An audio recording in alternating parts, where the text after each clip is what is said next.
তো নমস্কাৰ ছাত্ৰ-ছাত্ৰীসকল। তো এই ভিডিঅ'টোত মই তোমালোকক ক'ম যে কেনেদৰে তোমালোকে ৰিনিউৱেল কৰিব পাৰিবা তোমালোকৰ NSP স্কলাৰশ্বিপ। তো প্ৰথমতে কথা পাতি লওঁ যে কোনসকল ষ্টুডেণ্টে এইটো ৰিনিউৱেল কৰিব লাগিব, ঠিক আছে। তো যিসকল ষ্টুডেণ্টে এই বছৰ মানে চলি থকা বছৰটোত মানে 2025-26 ছেশ্যনত এপ্লাই কৰিছা, ঠিক আছে। কেইদিন আগত যে খুলিল এপ্লাই ডেটটো, তো হেতুত যদি এপ্লাই কৰিছা তেওঁলোকৰ কাৰণে হেতু নহয়। আৰু যিসকলে আগৰ বছৰ এপ্লাই কৰিছা বা যিসকলে পেমেণ্টটো পাইছা এবাৰ তাৰ আগৰ বছৰ বা তেওঁলোকৰ মোবাইলত যদি এটা মেছেজ আহিছে, মই মেছেজটো দি দিম। মেছেজ আহিছে, মেছেজটোত লিখা আছে যে ৰিনিউৱেল কৰিব লাগিব, তেওঁসকলক এইটো ৰিনিউৱেল কৰিব লাগিব। 2 নম্বৰ কথা হ'ল এই কোনসকলৰ কাৰণে মানে কৰিব লাগিব, যে SC হওক, ঈশান উদয় হওক, মানে ঠিক আছে। তো সকলো যিমানবিলাক স্কলাৰশ্বিপ আছে সকলোবিলাকক তোমালোকৰ ৰিনিউৱেল কৰিব লাগিব। SC হওক বা OBC, ঈশান উদয় সকলোখিনিক তোমালোকে ৰিনিউৱেল কৰিব লাগিব। নকৰিলে পইচাটো সোমাব তোমালোকৰ একাউণ্টত, ঠিক আছে। তো সবে প্ৰথমে কথা ক'লো যে কি ৰিনিউৱেল কৰিব প্ৰচেছটো কি। তো চিম্পল হয়, বেছি কোনো কমপ্লেক্স নহয় প্ৰচেছটো। তোমালোকৰ দুটা ডকুমেণ্ট হাতত লাগিব, ঠিক আছে। SC বা OBC স্কলাৰশ্বিপৰ বাবে তোমালোকৰ দুটা ডকুমেণ্ট লাগিব মাত্ৰ। এটা হ'ল ইনকাম চাৰ্টিফিকেট আৰু 2 নম্বৰটো হ'ল কাষ্ট চাৰ্টিফিকেট, ঠিক আছে। কাষ্ট চাৰ্টিফিকেটটো মানে এবাৰেই বনাব লাগে, কিন্তু ইনকাম চাৰ্টিফিকেটটো আপ টু ডেট হ'ব লাগিব, মানে 2025 হ'ব লাগিব, ঠিক আছে। আৰু যদি 2025 নাই, মানে তোমালোকৰ আগৰ বছৰ ডেটটো ফেইল হৈছে। তেওঁলোকে নাজানে মানে ইনকাম চাৰ্টিফিকেটটো এবছৰ মাত্ৰ চলে, ঠিক আছে। এবছৰৰ কাৰণে চলে। যেনেকুৱা যদি মই আজি বনাওঁ, মানে 1 জানুৱাৰীত বনাওঁ 2025, তেনেহ'লে এইটো এক্সপায়াৰ হ'ব 1 জানুৱাৰী 2026, ঠিক আছে। তো এতিয়া কি কৰিব লাগিব, এতিয়া তোমালোকৰ হাতত যদি আছে ইনকাম চাৰ্টিফিকেট আৰু সেইটোৰ ডেটটো ফেইল হৈছে, মানে এক্সপায়াৰ হৈছে, তেনেহ'লে তোমালোকে সেইটো ৰিনিউ কৰিব লাগিব, ঠিক আছে। বা যদি তোমালোকৰ নাই তো সেইটো বনাব লাগিব, সেইটোৰ মই এটা ছেপাৰেট ভিডিঅ' দি দিম। তো এতিয়া হ'ল যে আপ টু ডেট লাগিব, মানে এনেকুৱা হ'লেও হ'ব যে তাৰ ডেটটো এক্সপায়াৰ হ'ব 2025 ডিচেম্বৰ নৱেম্বৰ তাত এক্সপায়াৰ হ'ব, সেইটোও চলিব, ঠিক আছে। তো এতিয়া মই দুটাই লাগিব, এটা হ'ল কাষ্ট চাৰ্টিফিকেট, এটা হ'ল ইনকাম চাৰ্টিফিকেট, ঠিক আছে। আৰু এতিয়া মই প্ৰচেছটো জনাই দিম, ফুল প্ৰচেছটো। এতিয়া মই কম্পিউটাৰ স্ক্ৰীণত দেখাই দি আছোঁ কিদৰে কৰিব লাগিব তোমালোকৰ প্ৰচেছটো কৰা। আৰু এটা কথা, যিসকল ষ্টুডেণ্টে এই বছৰত এপ্লাই কৰিছা তোমালোকে, তো সেইসকল ষ্টুডেণ্টে এই ভিডিঅ' চাব নালাগে। তোমালোকৰ মোবাইলত যদি মেছেজ নাহিছে, ঠিক আছে, মেছেজ আহে একটা, তো সেই মেছেজটো যদি তোমালোকৰ মোবাইলত নাহে তেনেহ'লে তোমালোকে এই ভিডিঅ'টো দেখা ব্যৰ্থ, ঠিক আছে। তোমালোকে ভিডিঅ'টো কুইট কৰিব পাৰা। আৰু যিসকলে এবাৰ পে'মেণ্ট সোমাইছে আগৰ বছৰ, সেইসকলে এই ভিডিঅ'টো চাব, ফুল চাবা, তোমালোকে প্ৰচেছটো দেখাই দি আছোঁ। আৰু যিসকলে মোবাইলত মেছেজ আহিছে বা যিসকলৰ আগৰ বছৰ এপ্লাই কৰিছিলা, সেইসকলৰ কাৰণে এই ভিডিঅ'টো হয়। দুটা ডকুমেণ্ট লাগিব মাত্ৰ, ইনকাম চাৰ্টিফিকেট আৰু কাষ্ট চাৰ্টিফিকেট। কাষ্ট চাৰ্টিফিকেট কোনো ৰিনিউৱেল নালাগে, যি বছৰে হওক। আৰু কাষ্ট চাৰ্টিফিকেটটো ডিজিটেল কাষ্ট চাৰ্টিফিকেট লাগিব, ঠিক আছে। যিটো হাতে লিখা হয় সেইটো হ'লে নহ'ব, ডিজিটেলটো লাগিব। ডিজিটেল কেনেকৈ বাই কৰি মই এটা ভিডিঅ' বনাই দিম, কিন্তু ডিজিটেল লাগিব ARTPS-ৰ পৰা, SSDG-ৰ পৰা, ঠিক আছে। অনলাইন এপ্লাই কৰি সেইটো বাইট কৰিব লাগে, সেইটোৰ ওপৰত মই এটা ভিডিঅ' দি দিম যদি তোমালোকে কমেণ্ট কৰা। আৰু ইনকাম চাৰ্টিফিকেটটো লাগিব। আৰু এটা কথা হ'ল, তোমালোকৰ বহুতৰ মাজতে OTR নাম্বাৰটো আৰু পাছৱৰ্ডটো ভুলি গৈছে, ঠিক আছে। তেওঁলোকৰ বাবেও মই এটা চলিউশ্যন লৈছোঁ। যদি OTR নাম্বাৰটো মানে ওৱান টাইম ৰেজিষ্ট্ৰেশ্যন নাম্বাৰটো যিটো তোমালোকৰ মেছেজত আহিছে সেইটো খুজিবা, ঠিক আছে। সেইটো যদি নাপালা তোমালোকে, ঠিক আছে, তেনেহ'লে কোনো চিন্তা কৰিবলগীয়া বেপাৰ নাই। মই সেইটোৰ চলিউশ্যনটো আছে, মই কেনেকৈ তোমালোকে নিউ OTR নম্বৰটো পাবা, OTR নম্বৰটো। আৰু পাছৱৰ্ডটো যদি ভুলি গৈছা, নিউ এটা পাছৱৰ্ড কিদৰে বনাব লাগে সেইটোও মই দেখাই দিম এই ভিডিঅ'ত। তো চিন্তা নকৰিবা, তেনেহ'লে ভিডিঅ'টো ষ্টাৰ্ট। তো এতিয়া চাওঁ, মই NSPত আহিলোঁ আৰু 3 ডটত ক্লিক কৰি ছেকেণ্ড অপশ্যনটো এপ্লাই ফৰ স্কলাৰশ্বিপত ক্লিক কৰিলোঁ।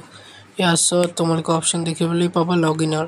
ইয়াত OTR number, one time registration নাম্বাৰটো দি তোমালোকে লগ ইন কৰিব পাৰিবা, ঠিক আছে। কিন্তু তোমালোকে যদি OTRটো ভুলি গৈছা বা পাছৱৰ্ডটো ভুলি গৈছা, তেনেহ'লে তোমালোকৰ ইয়াত কাম নকৰিব, ঠিক আছে। OTR নাম্বাৰটো পাহৰি গৈছা, তো কেনেকুৱা দিবা। তো ইয়াত তোমালোকে এটা অপশ্যন দেখিবলৈ পাবা ৰিছেট OCR বা ফৰগেট OTR ইয়াত তোমালোকে ক্লিক কৰি দিবা ঠিক আছে সিম্পলি ক্লিক কৰি দিয়াৰ পাছত তোমালোকে কন্টিনিউত ক্লিক কৰি দিবা আৰু ইয়াত এটা পেজ খোল খাব ইয়াত তোমালোকে আধাৰ নম্বৰটো দিব লাগিব যেটো তোমাৰ একচুয়াল আধাৰ নম্বৰটো হয় হেতু তোমালোকে ইয়াত দিব লাগিব ঠিক আছে দিবলে তোমালোকে গেটৰ ওপৰত ক্লিক কৰি ইয়াত এগ্ৰি কৰি দিবা আই এগ্ৰি তাৰপিছত তোমালোকে এটা OTP পাবা OTP টো ইয়াত ফিল কৰি দিবা ফিল কৰি দিয়াৰ লগত ক্যাপচাটো ফিল কৰি দিবা ফিল কৰি তোমালোকে লগইনত ক্লিক কৰি দিবা ঠিক আছে সিম্পলি লগইনত ক্লিক কৰাৰ পাছত এটা ইন্টাৰফেস খোল খাব তোমালোকৰ আৰু ইয়াত তোমালোকে OTR নাম্বাৰটো পাই যাবা তোমাৰ যেটো একচুয়াল OTR হয় এটো কোনো জায়গাত লিখি লবা বা কপি কৰি লবা তাৰপিছত ইয়াত লগইন উইথ OTR আহি OTR নাম্বাৰটো দি দিবা আৰু যদি তোমালোকে পাছৱৰ্ডটো ভুলি গৈছা বা পাহৰি গৈছা তেনেহলে তোমালোকে ৰিছেট পাছৱৰ্ডত ক্লিক কৰিব লাগিব ফৰগেট পাছৱৰ্ড তো ইয়াত ক্লিক কৰাৰ পাছতে তোমালোকে এটা পেজ খোল খাব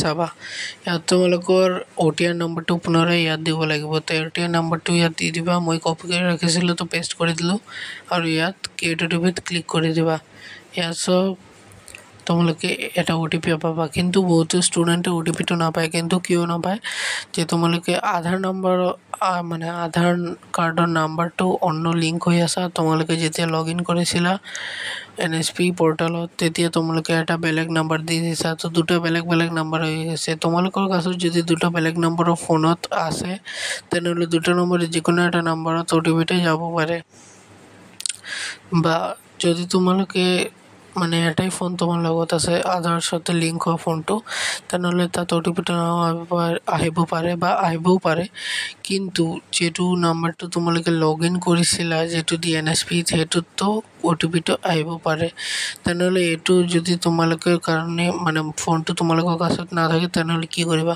তো যাৰ কাছত ফোনটো আছে তাৰ পৰা ফোন কৰি তোমালোকে লৈ লবা নহলে তোমালোকে ইয়াত চেঞ্জ মোবাইল নম্বৰ অপচনটো আছে ইয়াত ক্লিক কৰি তোমালোকে মোবাইল নম্বৰটো সিম্পলি চেঞ্জ কৰিব পাৰিবা তো এনেকুৱা মই এতিয়াতো নেদেখাও কিন্তু এতিয়া মোৰ OTP টো আহি গৈছে সো মই সিম্পলি ইয়াত OTP টো ফিল কৰি ক্যাপচাটো ফিল কৰি ইয়াত লগইনটো কৰি লও সবা তো মই ডিটেইলছ খিনি ফিল কৰি লৈছো ইয়াত OTP টো দিলো আৰু ক্যাপচাটো দি আমি লগইনটো কৰি ললো ইয়াত তোমালোকৰ enter OTR one time registration number আৰু পাছৱৰ্ড তো পাছৱৰ্ডটো কৰ পৰা দিব পাছৱৰ্ডটো তোমাৰ মেছেজত আহিব ঠিক আছে মেছেজত এটা পাছৱৰ্ড আহিব যেনেকৈ মোৰ আহিছে মানে এনেকুৱা এটা পাছৱৰ্ড আহিব তোমালোকৰ ঠিক আছে তো এই পাছৱৰ্ডটো তোমালোকে দি দিবা তেনেহলে হৈ যাব যেনেকৈ মোৰ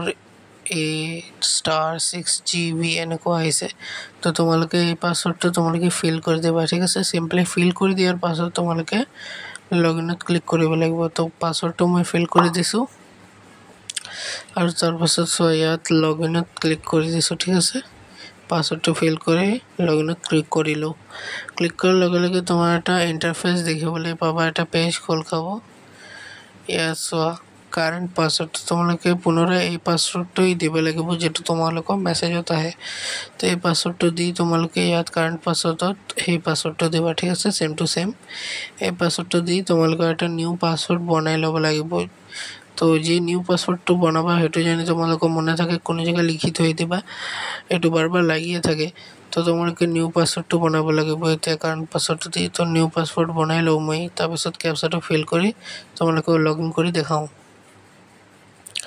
তো ডিটেইলছ খিনি মই ফিল কৰিলো আৰু ইয়াত ক্যাপচাটো দি দিও দি তোমালোকে লগইন কৰি দেখাই আছো তাৰপিছত এতিয়া মই বেক যাম আৰু বেক কৰি মই পুনৰাই লগইনটো কৰিম ঠিক আছে তেতিয়া মই বেক যাও বেকত ক্লিক কৰিলো সো ইয়াৰ পৰা তোমালোকে ডাইৰেক্ট কৰিব পাৰিবা কিন্তু মই বেক কৰিম ইয়াৰ OTR-টো দি আৰু নিউ পাসওয়াৰ্ডটো দি মই লগইন হৈ যাম ঠিক আছে আৰু ক্যাপচাটো দি দিম তাৰপিছত মই লগইন হ'ম তো সকলো ডিটেইল মই ফিল কৰো এতিয়া তো সকলো ডিটেইলটো মই ফিল কৰি ললো আৰু এতিয়া মই লগইনত ক্লিক কৰিম লগইনত ক্লিক কৰাৰ লগে লগে একটা ইন্টাৰফেস দিব যে ওকেত ক্লিক কৰিবা লগইন সাকসেসফুলি হৈ গৈছে তো ইয়াত এটা অপচন পাবা যে ৰিনিউয়াল তো ফ্ৰেশ নহয় মোৰ তো প্ৰসিডত ক্লিক কৰিবা ইয়াত একটা সেকেন্ড অপচন আছে ৰিনিউ এপ্লিকেশন ইয়াত ক্লিক কৰিবা তোমালোকে ঠিক আছে ক্লিক কৰাৰ লগে লগে তোমালোকৰ পাৰ্সোনাল ইনফৰমেশন আহিব তো ইয়াত স্ক্ৰল কৰিবা আৰু ইয়াত তোমালোকৰ কেইটামান প্ৰশ্ন উত্তৰ দিব লাগিব ইজ হোষ্টেল থাকা কি নাই এটো দিব লাগিব ক্লাস কেতিয়াৰ পৰা স্টাৰ্ট হৈছে 1 আগষ্ট যদি পোষ্ট মেট্ৰিক হয় তো এটো দিবা প্ৰিভিউ ক্লাছৰ পাৰ্চেণ্টেজ 12% যদি পোষ্ট মেট্ৰিক হয় সেইটো দিবা ৰোল নম্বৰটো দিবা যদি নাথাকে নেদিবা সেকশনটো দিবা যদি নাথাকে এনে দি দিবা আৰু 7 নেক্সটত ক্লিক কৰি দিবা তোমালোকে ঠিক আছে 7 নেক্সটত ক্লিক কৰি ওকে কৰি দিবা ডিটেইলছ সেভ সাকসেসফুলি এতিয়া তোমালোকে কি কৰি লাগিব দুটা ডকুমেন্ট ফিল আপ কৰি লাগিব এটা কাষ্ট সাৰ্টিফিকেট আৰু এটা হল ইনকাম সাৰ্টিফিকেট তো 200 কপিৰ ভিতৰত হ'ব লাগিব ডিজিটেল সাৰ্টিফিকেট আছে লাগিব তেয়াত মই চুজ ফাইলত ক্লিক কৰি সকলো ডকুমেন্ট প্ৰসিড কৰিলো আৰু 7 নেক্সটত ক্লিক কৰি ওকে কৰিলো ইয়াত মই আই এগ্ৰি কৰিলো আৰু ফাইনাল সাবমিটত ক্লিক কৰিলো ফাইনাল সাবমিট কৰাৰ পাছত তোমালোকৰ ফাইনাল ৰিনিউল হৈ যাব তো ফাইনাল সাবমিটত ক্লিক কৰিলো মই এটি ইয়েস কৰিলো আৰু ইয়াৰ এটা অপচন পাব প্ৰিন্ট ফ্ৰম তো এপ্লিকেশন ফৰ্মটো প্ৰিন্ট কৰি লবা তোমালোকে প্ৰিন্ট কৰি তোমালোকৰ কাষ্ট সাৰ্টিফিকেট আৰু ইনকাম সাৰ্টিফিকেটটো প্ৰিন্ট কৰি লবা কৰি লৈ তোমালোকৰ কলেজত জমা দিবা তেওঁলোকে ভেৰিফাই কৰিব ঠিক আছে এতিয়া যদি তোমাৰ ভিডিওটো ইনফৰমেটিভ আৰু ভাল লাগিছে তেনহলে একটা লাইক কৰিবা আৰু মোৰ চেনেলটো সাবস্ক্ৰাইব কৰিবা আৰু ইনফৰমেশন পোৱাৰ বাবে